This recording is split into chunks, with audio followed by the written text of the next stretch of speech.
मुंबईचा महापौर उपमहापौर पदाच्या निवडणुकीची रंगत वाढणार आहे। ठाकरेंची शिवसेना मुंबईत महापौर उपमहापौर पदासाठी निवडणूक लढण्याची शक्यता आहे। उद्धव ठाकरेंचे आज पक्षाचे प्रमुख नेते, पालिकेतील गटनेते, वरिष्ठ नगरसेवकांच्या सोबत बैठक आहे।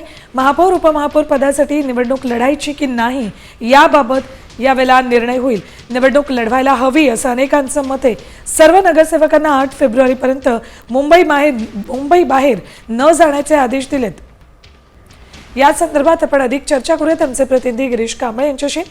गिरीश, थोडी रंजक होती आता मुंबई महापौर उपमहापौर पदाची निवडणूक, कारण ठाकरे सेना या दोन्ही पदांसाठी निवडणूक लढण्याची शक्यता आहे।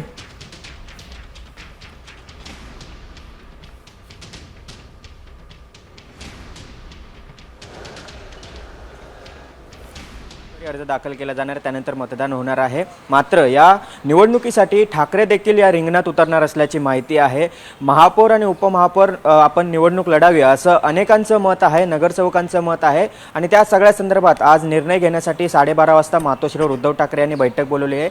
या बैठकीला गटनेते किशोरी पेडणेकर याशिवाय वरिष्ठ नगरसेवक असतील आणि प्रमुख नेते आहेत, या सर्वांना आज मातोश्रीवर बोलवलेलं आहे। त्यांच्यासोबत चर्चा केली जाईल आणि काय निर्णय घ्यायचा याबाबतचा चर्चा करून आज तो निर्णय घेतला जाईल। मात्र सध्या स्थितीत तरी महापौर आणि उपमहापौर पदाची निवडणूक आपण लढवावी या भूमिकेत ठाकरेंची शिवसेना आहे।